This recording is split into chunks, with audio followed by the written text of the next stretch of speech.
Hello and welcome back to the channel. आज के इस लेक्चर में हम बात करने वाले हैं अल्पाधिकार यानी ओलिगोपोली मार्केट की। अल्पाधिकार बाजार क्या होता है, ओलिगोपोली मार्केट क्या होता है, वो आज के इस लेक्चर में हम डिस्कस करने वाले हैं। इससे पहले हमने डिस्कस करा था एकाधिकार प्रतियोगिता को, एकाधिकार बाजार और पूर्ण प्रतियोगिता को। इन तीनों ही प्रकार के जो मार्केट हैं वो हमने देख लिए थे। तो आज जो हम देख रहे हैं वो अल्पाधिकार बाजार को देख रहे हैं। इसी के साथ हम पढ़ेंगे द्वैधाधिकार। जो द्वैधाधिकार है, पहले हम बात वही कर लेते हैं कि द्वैधाधिकार क्या होता है। द्वैधाधिकार जो होता है आपका द्वैधाधिकार मार्केट क्या होता है, जो द्वैधाधिकार बाजार है वो होता क्या है। द्वैधाधिकार बाजार क्या है कि ये एकाधिकार और अल्पाधिकार के बीच का मार्केट है, यानी एक से तो ज़्यादा है। द्वैधाधिकार का मतलब सीधा सीधा मतलब तो ये है कि उसमें दो विक्रेता होंगे, एक नहीं दो विक्रेता होंगे, पर अल्पाधिकार से थोड़े कम होंगे, क्योंकि अल्पाधिकार की जो डेफिनेशन शुरू होती है वो क्या होती है कि दो से ज़्यादा और थोड़े से जो विक्रेता होते हैं वो अल्पाधिकार मार्केट में होते हैं। पर जहाँ पर दो विक्रेता होते हैं वहाँ पर क्या होता है, द्वैधाधिकार बाजार होता है। इसमें क्या चलता है, खेल सिद्धांत चलता है। इसके बारे में हम आगे डिटेल से बात करेंगे, वो नेक्स्ट लेक्चर में हम कभी डिटेल से बात करेंगे। तो आज जो हम पढ़ रहे हैं वो है अल्पाधिकार बाजार यानी ओलिगोपोली मार्केट। तो ओलिगोपोली मार्केट क्या होता है, जैसा कि अल्पाधिकार का सीधा सीधा मतलब है अल्प का मतलब क्या है, अल्प का मतलब कम या थोड़े।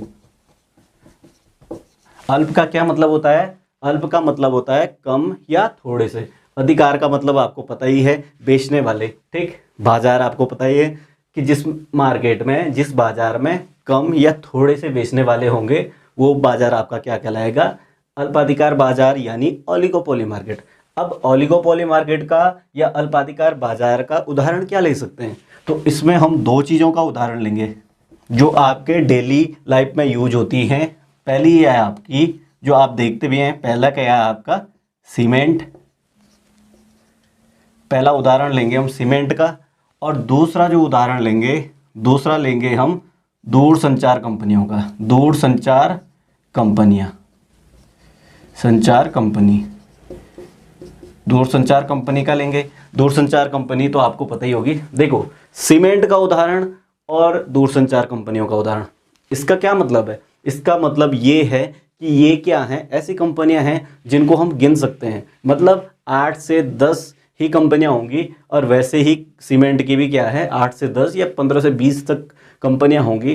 तो ऐसा बाजार जहां पर दो से अधिक और कम मतलब थोड़े से, इतने भी अधिक नहीं पाए जाते, जैसे क्या होता है एकाधिकार प्रतियोगिता में। यहाँ पर क्या होता है कि यहाँ पर थोड़े से विक्रेता पाए जाते हैं। थोड़े से का मतलब ये है कि दो से तो ज़्यादा पाए जाते हैं, पर 8 से 10, ये समझो कि जैसे सीमेंट की कंपनियां हैं, आपके पास जितने भी नाम है 8 से 10 ही आते हैं। वैसे ही आपके पास दूरसंचार कंपनियां हैं कि 8 से 10 हैं, या मतलब 4 से 5 ही हैं। अभी तो फिलहाल क्या है कि वोडाफोन और आपका जो आइडिया है वो इकट्ठा हो गया, तो वो भी एक कंपनी कम हो गई है। कुछ चीज़ें मर्ज हो गई थी, किसको अधिकृत कर लिया था। तो ये वाली फर्में होती है वो आपका अल्पाधिकार बाजार के भाग हैं। तो आपको अच्छी तरीके से पता चल गया होगा कि अल्पाधिकार बाजार क्या होता है और इसके क्या उदाहरण है। अल्पाधिकार का मतलब जिसमें थोड़े से विक्रेता होते हैं वो बाजार आपका अल्पाधिकार बाजार कहलाता है। ठीक, अब बात करते हैं अल्पाधिकार बाजार की कुछ विशेषताओं की बात कर लेते हैं कि इसकी विशेषताएं क्या होती हैं और किस टाइप की होती हैं। तो विशेषताओं में सबसे पहले देखते हैं कुछ विक्रेता। जैसे कि मैंने बताया, फ्यू सेलर्स होते हैं, यहाँ पे कम या थोड़े से सेलर्स होते हैं। बेचने वाले कम होते हैं, दो से अधिक होते हैं, पर इतने भी ज़्यादा नहीं होते कि वो एकाधिकार प्रतियोगिता को बना दें। तो पहला पॉइंट हो गया। दूसरे पॉइंट की बात करते हैं, कीमत एवं उत्पादन निर्धारण की नीतियों में विक्रेता के बीच पारस्परिक संबंध होता है, मतलब पारस्परिक निर्भरता होती है।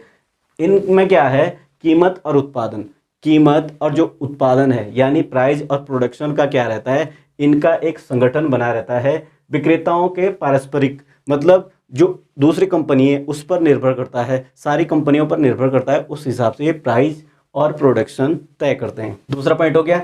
तीसरे पॉइंट की बात करते हैं, विज्ञापन एवं विक्रय लागतें। विज्ञापन एवं विक्रय लागतें का मतलब ये है कि आपकी जो लागतों के अलावा लागतें लगती है, यानी अपने प्रोडक्ट का जो विज्ञापन करते हैं तो, और बेचने में जो लागतें लगती हैं, वो ब्रांडिंग करते हैं, ऐड करते हैं, वो सारी लागतें क्या हैं, विज्ञापन एवं विक्रय लागतें में आती है। तो वो भी इसकी विशेषताएं हैं इस बाजार की, अल्पाधिकार बाजार की।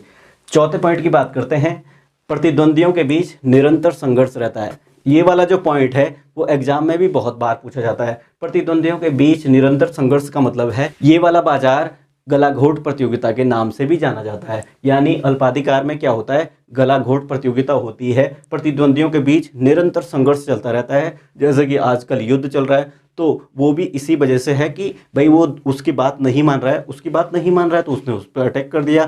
तो ये है चीज़ें आपके समझ आ गई होंगी कि चौथा पॉइंट क्या है, प्रतिद्वंदियों के बीच जो उसके कंपटीटर हैं उनके बीच क्या होता है, निरंतर संघर्ष बना रहता है। चौथा पॉइंट हो गया। पांचवें पॉइंट की बात करते हैं, अनिर्धारणीय मांग वक्र। मांग वक्र जो होता है इसका फिक्स नहीं होता।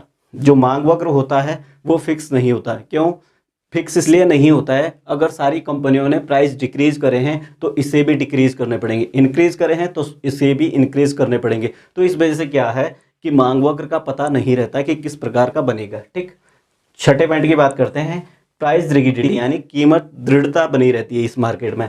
कीमत दृढ़ता का मतलब है कि यहाँ पर क्या होता है, इस मार्केट में कोनेदार मांग वक्र बनता है। मतलब अगर प्राइस फिक्स कर दिया, जैसे एक भी फर्म ने अगर अपने प्राइस बढ़ा दिए, जैसे कि अगर 10 रुपये का बेच रहा था ये वाली चीज़, तो अगर इसने क्या करा कि नहीं मैं 11 का बेचूंगा, तो इसका डिमांड करो जो है, जो पहले यही डिमांड करो जा रहा था, एकदम से ऐसे मोड़ जाता है, यानी कोनेदार मांग वक्र बनता है इस मार्केट में।